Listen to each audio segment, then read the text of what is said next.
YCP ఓటమికి షర్మిల కారణమా అంటే అవునని అంటున్నాయి విశ్లేషకులు. అంటే మొత్తం మీద రాష్ట్ర వ్యాప్తంగా జరిగిన పోలింగ్ సరళిలో కావచ్చు, ఇప్పుడు కౌంటింగ్ ప్రక్రియలో ట్రెండ్స్ కావచ్చు, మొత్తం చూసుకుంటే షర్మిల ఎఫెక్ట్ అనేది భారీగా తగిలిందని చెప్పుకోవచ్చు. ముఖ్యంగా కడప జిల్లాలో ఈ ఎఫెక్ట్ అనేది అధికంగా కనిపించిందని మనం చెప్పుకోవచ్చు. అంటే ఎప్పుడు వైసీపీకి ఆవిర్భావం నుంచి కూడా కడప జిల్లా చాలా కీలకమైన జిల్లాగా కూడా మనం చెప్పుకోవచ్చు. అక్కడ ఉన్న స్థానాల్లో పూర్తి స్థాయిలో ఎప్పుడు వైసీపీని హవా కొనసాగించేది. 1-2 స్థానాలు మినహా మిగతా అన్నీ కూడా వైసీపీ కైవసం చేసుకుంటున్న పరిస్థితి కనిపించేది. అయితే ముందు నుంచి కూడా అక్కడ కాంగ్రెస్లో ఉన్న వైఎస్ రాజశేఖర రెడ్డి కుటుంబం కూడా అధిక ప్రాధాన్యత ఇచ్చి అక్కడ వాళ్ళకి సంబంధించిన పార్టీకి అక్కడ అధికంగా ఓట్లు వేసేవారని కూడా మనకి ముందు నుంచే తెలుసు. అయితే ఈ ఎన్నికల్లో అవన్నీ కూడా పూర్తి స్థాయిలో ఆ మ్యాజిక్ ఏది పనిచేయలేదని చెప్పుకోవచ్చు. ఒక్కసారిగా జగన్ కుటుంబంలో చీలికలు రావడం, వైఎస్ షర్మిల ముందుగా ఒక తెలంగాణలో పార్టీ పెట్టడం, అనంతరం అదే తెలంగాణ నుంచి కాంగ్రెస్లో చేరి ఏపీకి అధ్యక్షురాలుగా రావడం, అది పెద్ద మైనస్ అనే చెప్పుకోవాలి జగన్కి. ఎందుకంటే ఈ మైనస్ కారణంగానే షర్మిల కారణంగానే జగన్ ఓడిపోయారని కూడా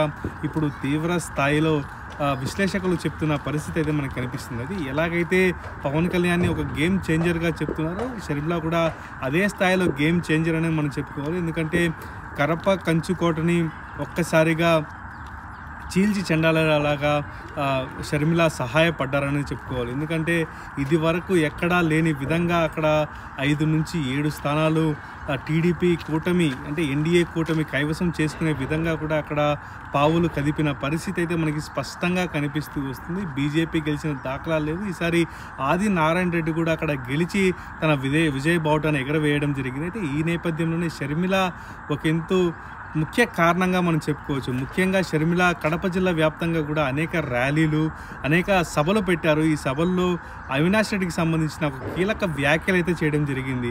అవినాష్ అంతకుడు, అవినాష్కి ఓటు వేయకండి, అలాగే వైసీపీ పార్టీని నమ్మకండి, వైసీపీలో ఉన్న సీఎం జగన్మోహన్ రెడ్డి పరోక్షంగా ప్రత్యక్షంగా అవినాష్ రెడ్డిని కాపాడుతూ వస్తున్నారు. ఈ నేపథ్యంలోనే ఆయన్ని ఓడించి బుద్ధి చెప్పాలని కూడా ఆమె అనేక మార్లు చెప్పడం జరిగింది. దీంతో పాటుగా ఆమె ముఖ్యంగా ఒక రాగం అందుకుంది. నేను వైఎస్ఆర్ బిడ్డను అని ప్రతి పార్టీ మీటింగ్లోనూ ఆమె చెప్పడం ఒక విశేషం.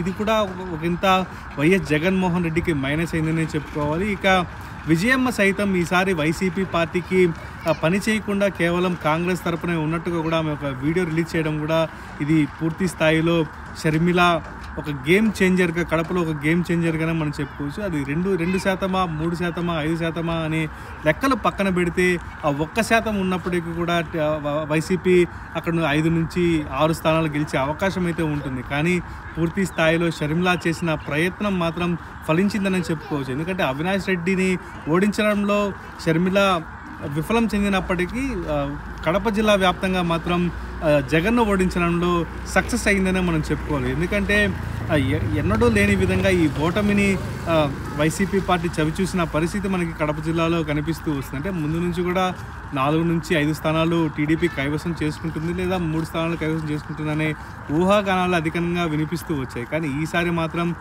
అంచనాలను పటాపంచలు చేస్తూ కూడా 6 నుంచి 7 స్థానాలు టీడీపీ, జనసేన, బీజేపీ కూటమి అక్కడ కైవసం చేసుకోవడం జరిగింది. అంటే దీనికి ముఖ్య కారణం షర్మిలానే అంటూ కూడా కొన్ని వాదనలు అయితే విశ్లేషకులు చేస్తున్న పరిస్థితి మనకి స్పష్టంగా కనిపిస్తూ వస్తుంది. ముందు నుంచి కూడా ఆమె డైరెక్ట్గానే జగన్ను టార్గెట్ చేస్తూ మాట్లాడడం, వివేక హత్య పైన అనేక విమర్శలు చేయడం కూడా అక్కడ ఒక ప్లస్ పాయింట్గా మనం చెప్పుకోవచ్చు. ఎందుకంటే ఈ అంశాలన్నీ పరిగణలోకి తీసుకొని ఓటర్లు ఈసారి వైసీపీని కాదని టీడీపీ, జనసేన, బీజేపీ కూటమికి పట్టం కట్టారనే మనం చెప్పుకోవాలి.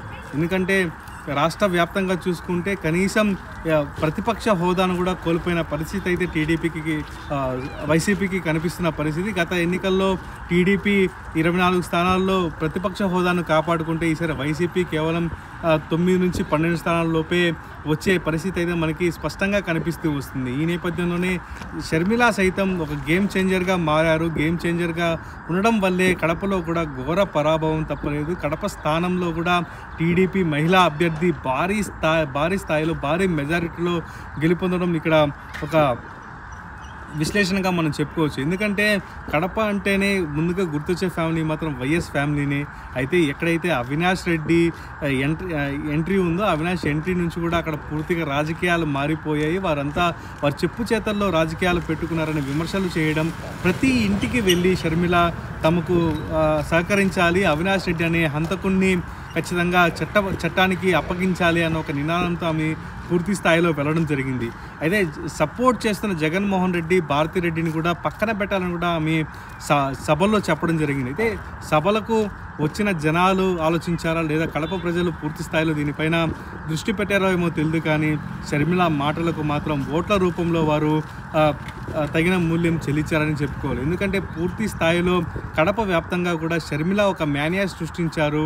అయితే ఎంపీ ఎలక్షన్లో ఓడినప్పటికీ ఎమ్మెల్యే ఎలక్షన్లో టీడీపీకి, బీజేపీకి పరోక్షంగా ఆమె విజయాన్ని కట్టబెట్టేందుకు ప్రయత్నించారనే ఒక వాదన కూడా వినిపిస్తూ వస్తుంది. నెక్స్ట్ ప్రతిపక్ష హోదాను కూడా షర్మిల ఇలా తీసుకునేందుకే ఆమె ఇలాంటి ప్రయత్నాలు చేస్తుంది. అయితే పూర్తిగా వైఎస్ఆర్ పార్టీని భూస్థాపితం చేయడానికే ఇది ఒక రాజకీయ కుట్ర కూడా ఉండొచ్చన్న ఒక కోణంలో కూడా కొన్ని స్పెక్యులేషన్స్ అయితే నడుస్తున్న పరిస్థితి కనిపిస్తూ వస్తుంది. అయితే మొత్తం మీద షర్మిల మాత్రం దీనిపైన ఎలాంటి నోరు మెదపడం లేదు. తాను ఇప్పటికే డిపాజిట్ కోల్పోయిన పరిస్థితి కడప పార్లమెంట్ స్థానంలో అయితే మనకి కనిపిస్తూ వస్తుంది. అయితే మొత్తం మీద షర్మిల మాత్రం ఒక గేమ్ చేంజర్గానే మనం చెప్పుకోవాలి.